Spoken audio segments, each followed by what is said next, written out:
भारतीय शिक्षा के आध्यात्मिक आधार। भाग एक। आध्यात्मिकता। भारत राष्ट्र की विशेष संकल्पना है। हमारी यह मान्यता है कि सृष्टि रचना के मूल में आत्म तत्व है। यह आत्म तत्व अत्यंत अमूर्त व अपरिवर्तनीय है। उनमें से यह अव्यक्त आत्म तत्व की सृष्टि के रूप में रूपांतरित हुआ है। अतः सृष्टि व आत्म तत्व में कोई अंतर नहीं है। आत्म तत्व के संकल्प के कारण ही व्यक्त सृष्टि का निर्माण हुआ है। एको हम बहुश्याम। इस प्रकार इस सृष्टि में सर्वत्र आत्म तत्व अनुस्यूत है। इसलिए सृष्टि के समस्त संबंधों, व्यवहारों तथा सभी व्यवहारों का मूल अधिष्ठान आत्म तत्व है। आत्म तत्व के कारण सृष्टि की सारी व्यवस्थाओं में एकात्मता की कल्पना की गई है। अतः जहां भी एकात्मकता है, वहां आध्यात्मिक अधिष्ठान स्वतः ही निहित है। भारतीय चिंतन के अनुसार मनुष्य को मूल प्रकृति आध्यात्मिक है। इसका उद्देश्य व्यक्ति को क्षुद्र तृष्णाओं से मुक्त कराकर परमानंद की प्राप्ति कराना है। इसका लक्ष्य मुक्ति है। आध्यात्मिकता भारतीय चिंतन का प्राण है, तो धर्म अथवा आचरण शुद्ध इसका व्यावहारिक रूप है। ये जगत को सर्वमान्य एकता में बांधता है और वसुधैव कुटुंबकम की कल्पना को साकार करता है। आध्यात्मिक आधार पर प्रतिष्ठित शिक्षा मनुष्य को व्यापक व समय दृष्टि प्रदान करते हुए आत्मवत् सर्वभूतेषु यः पश्यति स पंडितः का उद्घोष करता है। प्राचीन काल से ही भारतीय शिक्षा का मुख्य उद्देश्य शिक्षार्थी की दिव्य क्षमताओं का विकास करना रहा है। प्राचीन काल में आध्यात्मिक के प्रकाश में ही भारतीय शिक्षा अपने उच्चतम शिखर पर थी। भारतीय आध्यात्मिक शिक्षा के अनेक आयाम रहे हैं, जिनमें मुख्य 5 आयामों का वर्णन यहाँ पर किया गया है। भारत की वैदिक ज्ञान परंपरा समाज जीवन की व्यवस्थित करने के लिए भारतीय मनीषियों ने मनुष्य के जीवन को 4 आश्रमों में विभक्त किया है। ये 4 आश्रम हैं: ब्रह्मचर्य आश्रम, गृहस्थ आश्रम, वानप्रस्थ आश्रम और संन्यास आश्रम। जीवन के इन 4 आश्रमों में श्रेष्ठ जीवन की नींव डालने की दृष्टि से पहले आश्रम का महत्व अधिक रहा है। राष्ट्र के श्रेष्ठ जीवन की नियम संस्कार संपन्न शिक्षण पद्धति के द्वारा पहले आश्रम में गुरुकुलों में डाली जाती थी। गुरुकुल भारतीय शिक्षा परंपरा में गुरु का विशेष स्थान है। गुरु को ब्रह्मा, विष्णु, महेश तथा साक्षात ब्रह्म माना गया है। कुल का अर्थ है वंश, परिवार, घर आदि। अतः गुरुकुल एक ऐसी संस्था है जो गुरु का घर, परिवार अथवा कुल है। गुरुकुल में गुरु इस संस्था का स्वामी अथवा अधिष्ठाता होता है। ज्ञान परंपरा गुरु शिष्य के रूप में पीढ़ी दर पीढ़ी आगे बढ़ती है। गुरुकुल में गुरुकुल का संबंध मानस पिता पुत्र जैसा होता है। गुरुकुल में अध्ययन करने वाले शिक्षार्थी को ब्रह्मचारी कहा जाता था। ऐसे शिक्षार्थी अपने अध्ययन करने में पूर्ण ब्रह्मचर्य का पालन करते थे। गुरुकुल या आश्रम जन समुदाय से दूर अरण्यों में हुआ करते थे। राजा से लेकर रंक तक सभी गुरुकुलों में रहकर समान भाव से शिक्षा प्राप्त करते थे। द्रोणाचार्य एवं द्रुपद तथा कृष्ण व सुदामा के उदाहरण हमें विदित हैं। शील संवर्धन, उत्तम गुणों का परिपोष, व्यक्तित्व का समग्र विकास व संस्कृति का संरक्षण आदि वैदिक शिक्षण के प्रमुख उद्देश्य थे। इसलिए भारतीय समाज व्यवस्था में शिक्षा को मात्र सामाजिक उत्तरदायित्व न मानकर उसे एक संस्कार माना गया है। उपनयन संस्कार शिक्षा ग्रहण करने का प्रारंभ उपनयन संस्कार की धार्मिक विधि से होता था। उपनयन अर्थात गुरु के पास ले जाना। अथर्ववेद में कहा गया है कि उपनयन करने वाला आचार्य अपने विद्यारूपी शरीर के गर्भ में अपने शिष्य को 3 दिन तक रखता है तथा चौथे दिन जब वह उस विद्यामय शरीर से उत्पन्न होता है, अर्थात जब उसका दूसरा जन्म होता है, तब उस ब्रह्मचारी को देखने समस्त देवता आते हैं। ऐसा माना जाता था कि बालक का पहला जन्म माता पिता से होता है तथा दूसरा जन्म उपनयन संस्कार से होता है।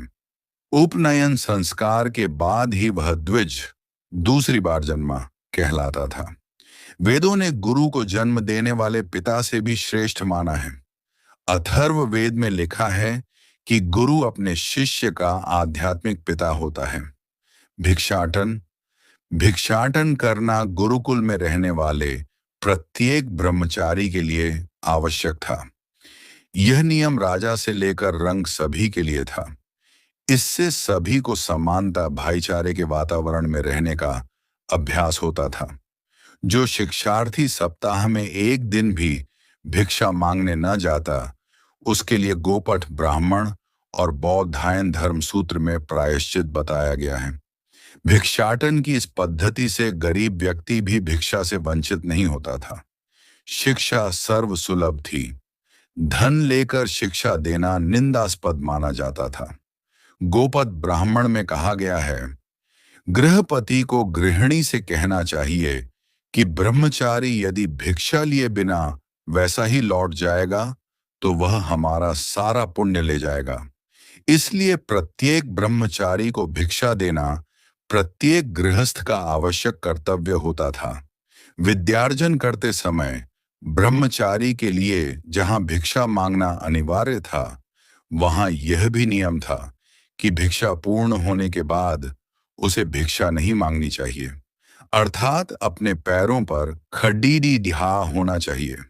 बौधायन ने कहा है, समावृतस्य भिक्षा शुचिवद्र, अर्थात जिसका समावर्तन हो चुका है वह यदि भिक्षा मांगता है तो उसका पावित्र्य नष्ट हो जाता है। नैष्ठिक ब्रह्मचारी ऐसे शिक्षार्थी जो जीवन पर्यंत ब्रह्मचर्य का पालन करते हुए अध्ययन, अध्यापन, अनुसंधान व तत्व चिंतन में ही संपूर्ण आयुष्य व्यतीत करते थे, उन्हें नैष्ठिक ब्रह्मचारी कहा जाता था। एक चीनी यात्री शुआनशुआंग ने नैष्ठिक ब्रह्मचारी के संबंध में लिखा है कि समाज उन्हें अत्यंत पूज्य मानता था। अखंड ज्ञानोपासना ही उनका एकमेव ध्येय था। तत्व ज्ञान के अलावा उन्हें किसी अन्य वस्तु की चाह नहीं थी।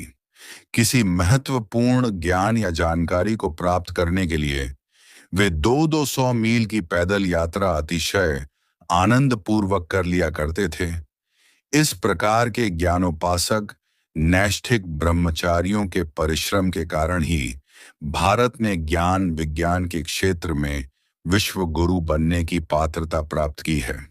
साथ ही तत्व ज्ञान व सांस्कृतिक जीवन मूल्यों को अपने जीवन में उतारकर श्रेष्ठ पुरुषों की परंपरा में अपने आप को सम्मिलित किया है। समावर्तन संस्कार ब्रह्मचर्य आश्रम का सबसे अधिक महत्व का संस्कार समावर्तन है। वेदाध्ययन समाप्त कर तथा समस्त विधाओं में पारंगत होकर जब शिष्य गुरु के आश्रम से अपने घर जाने के लिए उद्यत होता था, तब उसे समावर्तन संस्कार के द्वारा विदाई दी जाती थी। इस संस्कार के पश्चात ही ब्रह्मचारी को गृहस्थाश्रम में प्रवेश करने की अनुमति होती थी, अर्थात विवाह पूर्व किया जाने वाला यह आवश्यक संस्कार था। समावर्तन संस्कार पूर्ण होने के बाद प्रत्यक्ष समाज में प्रवेश करते समय आचार्य अपने शिष्य को उपदेश दिया करते थे।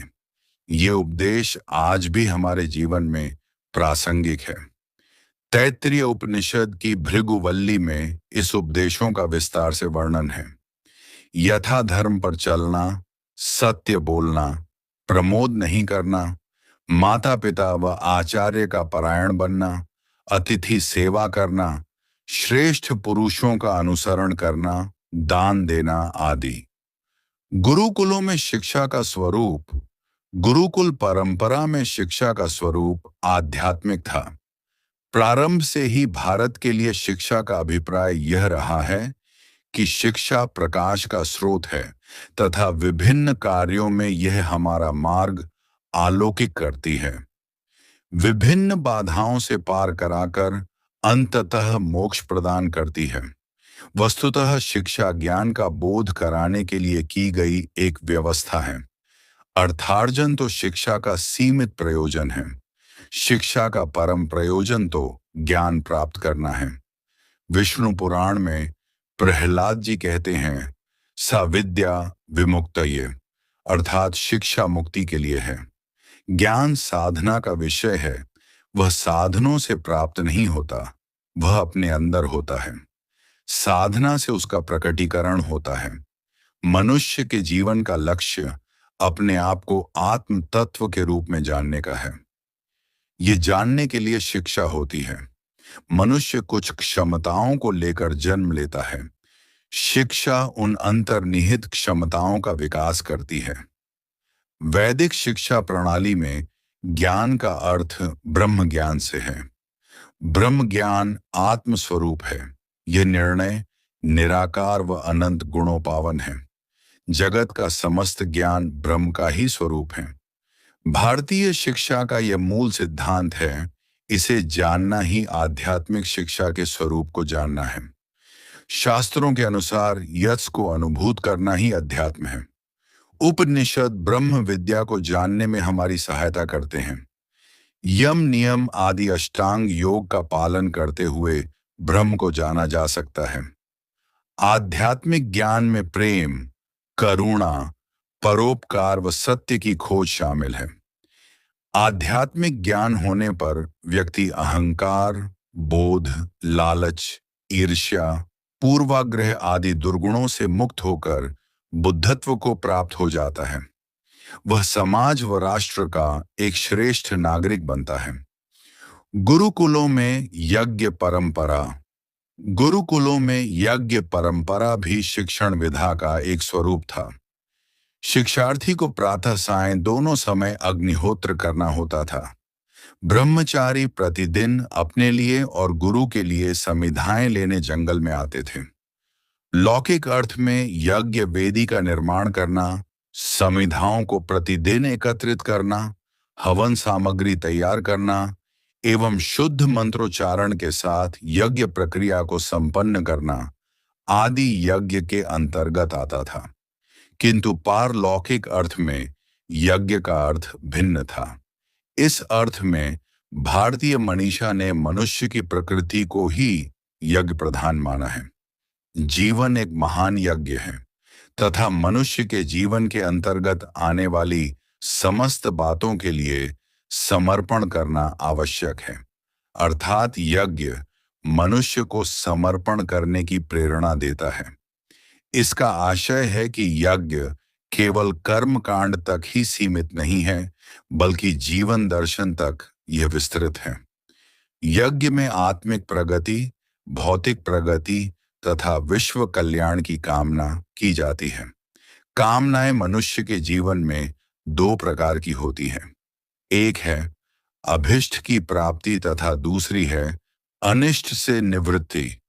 इसे अभ्युदय तथा निःश्रेयस भी कहते हैं। अतः दोनों प्रकार की कामनाओं के लिए यज्ञ किए जाते हैं। यज्ञ सभी प्रकार की कामनाओं की पूर्ति के लिए सशक्त माने गए हैं। यज्ञ जहां एक ओर कर्म योग की साधना को परिभाषित करता है, वहां दूसरी ओर यह आत्म शुद्धि की गुह्य व सूक्ष्म प्रक्रिया का वर्णन करता है। अर्थात आत्म शुद्धि के लिए यह किया जाता है। श्रीमद् भगवद गीता में यज्ञ को त्याग के रूप में निरूपण किया गया है। अर्थात निस्वार्थ सेवा भाव ही यज्ञ है। दान, परोपकार, सेवा, तप आदि सभी शास्त्र विहित कर्म यज्ञ के अंतर्गत आते हैं। वस्तुतः यज्ञ अंतःकरण में श्रेष्ठ संस्कार डालने की एक तरह से मनोवैज्ञानिक विद्या है। यज्ञ को व्यक्तित्व के रूपांतरण के एक मनोआध्यात्मिक प्रयोग के रूप में भी देखा जा सकता है। ऐसा माना जाता है कि यज्ञ के बाद शेष बचे हुए अन्न प्रसाद रूप को खाने से व्यक्ति सभी पापों से छूट जाता है। इसका निहितार्थ यह है कि दान करने के बाद ही व्यक्ति को अपनी कमाई का उपभोग करना चाहिए। उपरोक्त विवरण से स्पष्ट है कि यज्ञ मात्र कर्मकांड नहीं है, बल्कि इसका शैक्षिक महत्व भी है। ब्रह्मचर्य आश्रम में इस प्रकार के श्रेष्ठ संस्कार यज्ञों के माध्यम से शिक्षार्थी के जीवन में डालने जाते थे।